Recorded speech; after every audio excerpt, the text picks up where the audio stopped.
Hey guys, welcome back to my channel. இந்த வீடியோவில் எதை பற்றி பார்க்க போகிறோம்னு பார்த்தீங்கன்னா, உங்களோட மொபைல் பார்த்தீங்கன்னா ரொம்ப ஹேங் ஆகிட்டு இருக்குன்னா நான் இந்த வீடியோவில் சொல்ல போகிற ஒரு செட்டிங்ஸ் மெசேஜ் சேஞ்ச் பண்ணிட்டாலே போதும். ஈஸியாக பார்த்தீங்கன்னா உங்களோட மொபைல் எந்த ஒரு ஹேங்குமே இல்லாமல் நார்மலாக பார்த்தீங்கன்னா ஒர்க் ஆகும். ஸோ அது என்ன செட்டிங், அது எப்படி சேஞ்ச் பண்ண டீட்டெயில்ஸ் எல்லாமே பார்த்தீங்கன்னா இந்த வீடியோவில் ஒன் பை ஒன்றா பார்க்க போகிறோம். ஸோ இதுக்காக எந்த ஒரு அப்ளிகேஷனுமே நான் வந்து டவுன்லோட் பண்ண போகிறதில்ல. ஜஸ்ட் உங்களோட மொபைல் இருக்க செட்டிங்ஸ் மட்டும் சேஞ்ச் பண்ணிட்டாலே போதும். ஈஸியாக பார்த்தீங்கன்னா ஃப்ரீயாக உங்களோட மொபைல் பார்த்தீங்கன்னா யூஸ் ஆகும். ஸோ எப்படி சேஞ்ச் பண்ண டீட்டெயில்ஸ் எல்லாமே ஒன் பை ஒன் இந்த வீடியோவில் பார்க்கலாம். இந்த வீடியோ ஸ்கிப் பண்ணாமல் கடைசி வரைக்கும் பாருங்கள். அதுக்கு நம்ம என்டிடி ஃபேம் ஜாயின் பண்ணாமல் உடனே சப்ஸ்கிரைப் பண்ணி ஜாயின் பண்ணிங்க. அப்படியே பார்த்துல பெல் ஐக்கான் கிளிக் பண்ணி ஆல் செட் பண்ணிங்க. இப்போ வாங்க வீடியோக்குள்ள போகலாம்.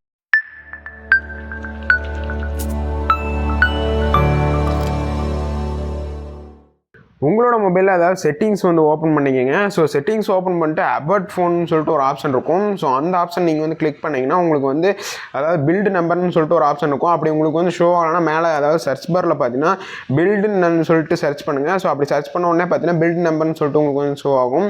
ஸோ அந்த பில்டு நம்பரை நீங்கள் வந்து கிளிக் பண்ணிக்கலாம். அப்படி இல்லைனா செட்டிங்ஸ் ஆப்ஷன் ஓப்பன் பண்ணிட்டு அபவுட் ஃபோனை கிளிக் பண்ணிங்கன்னா சாஃப்ட்வேர் இன்ஃபர்மேஷன் சொல்லிட்டு ஒரு ஆப்ஷன் இருக்கும்.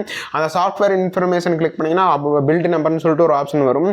ஸோ அந்த பில்டு நம்பர் பார்த்தீங்கன்னா உங்களுக்கு ஷோ ஆகும் அந்த சாஃப்ட்வேர் அதாவது இன்ஃபர்மேஷன் அந்த செக்ஷனுக்குள்ள. ஸோ பில்ட் நம்பர் பார்த்தீங்கன்னா ஒரு 7 டைம்ஸ் நீங்கள் வந்து கிளிக் பண்ண வேண்டியதாக இருக்கும். இங்கே பார்த்தீங்கன்னா கிளிக் பண்ண உடனே பார்த்தீங்கன்னா உங்களுக்கு வந்து ஆல்ரெடி டெவலப்பர் மூடு எனபிள்டு வரும், இல்லைனா டெவலப்பர் மூடு எனபிள்னு சொல்லிட்டு உங்களுக்கு வந்து ஷோ ஆகும்.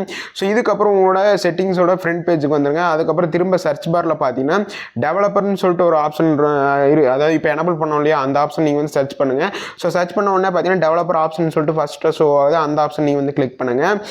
ஸோ உங்களுக்கு பார்த்தீங்கன்னா கீழே அப்படியே நீங்கள் வந்து ஸ்க்ரோல் பண்ணிட்டே வரும்போது பார்த்தீங்கன்னா பேக்ரவுண்ட் ப்ராசஸ் லிமிட்னு சொல்லிட்டு ஒரு ஆப்ஷன் உங்களுக்கு ஷோ ஆகும். ஸோ இந்த ஆப்ஷன் பார்த்தீங்கன்னா ஆப்ஸுக்கு கீழே அதாவது டோன்ட் கீப் ஆக்டிவிட்டிஸ் அதுக்கு கீழே பார்த்தீங்கன்னா பேக்ரவுண்ட் ப்ராசஸ் லிமிட்னு சொல்லிட்டு ஒரு ஆப்ஷன் உங்களுக்கு ஷோ ஆகும்.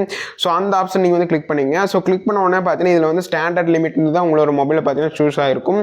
ஸோ இந்த இதில் உங்களுக்கு வந்து ஸ்டாண்டர்ட் லிமிட் அப்படிங்கிற ஆப்ஷன் பார்த்து சூஸ் ஆகிருக்கும். ஸோ இதில் பார்த்தீங்கன்னா நோ பேக்ரவுண்ட் டேட்டா அப்படிங்கிற கிளிக் பண்ணி ஓகே கொடுத்துக்குங்க. ஸோ ஓகே கொடுத்த உடனே பார்த்தீங்கன்னா உங்களுக்கு வந்து இதுக்கப்புறம் பார்த்தீங்கன்னா பேக்ரவுண்டில் ஆப்ஸ் ரன் ஆகிறதாட்டும் நார்மலாக சிஸ்டமில் ஏதாவது வேறு ஏதாவது ப்ராசஸிங்காக இருந்தது எல்லாமே பார்த்தீங்கன்னா ஆஃப் ஆகிருக்கும். அப்போ உங்களோட மொபைல் பார்த்தீங்கன்னா ரொம்ப ஸ்மூத்தாக இருக்கும். ஸோ இந்த ஒரு செட்டிங்ஸ் சேஞ்ச் பண்ணதுக்கப்புறம் உங்களோட மொபைலை ரீசெட் பண்ணாமல் ரீபூட் பண்ணி யூஸ் பண்ணுங்கள். ஸோ அதுக்கப்புறம் உங்களோட மொபைல் ஹேங்கிங் ப்ராப்ளம் வந்து இருக்காது. மோஸ்ட்லி பார்த்தீங்கன்னா ஸ்டோரேஜ் வந்து ஃபுல்லாக வச்சுக்காமல் அதாவது யூஸ் பண்ணுங்கள். அதாவது மினிமம் ஒரு 2GB 3GB பார்த்தீங்கன்னா உங்களுக்கு வந்து ஃப்ரீயாக இருக்கிற மாதிரியே பார்த்தீங்கன்னா ஸ்டோரேஜ் வந்து வச்சுங்க. அப்போ உங்களோட மொபைல் ரொம்பவே ஹேங் ஆகாமல் ஃப்ரீயாக உங்களுக்கு வந்து ஒர்க் ஆகும். ஸோ உங்கள் ஃப்ரெண்ட்ஸ் ஏதாவது மொபைல் வந்து ஹேங் ஆகிற ப்ராப்ளம் வந்துன்னா இந்த வீடியோ அவங்களுக்கு வந்து ஷேர் பண்ணுங்கள், ரொம்ப யூஸ்ஃபுல்லாக இருக்கும். இந்த மாதிரி இன்ட்ரெஸ்டிங்கான வீடியோஸ் எல்லாம் வேணும்னு வச்சுன்னா மறக்காம சேனலை ஃபாலோ பண்ணிக்கங்க. தேங்க்யூ ஃபார் வாட்சிங்.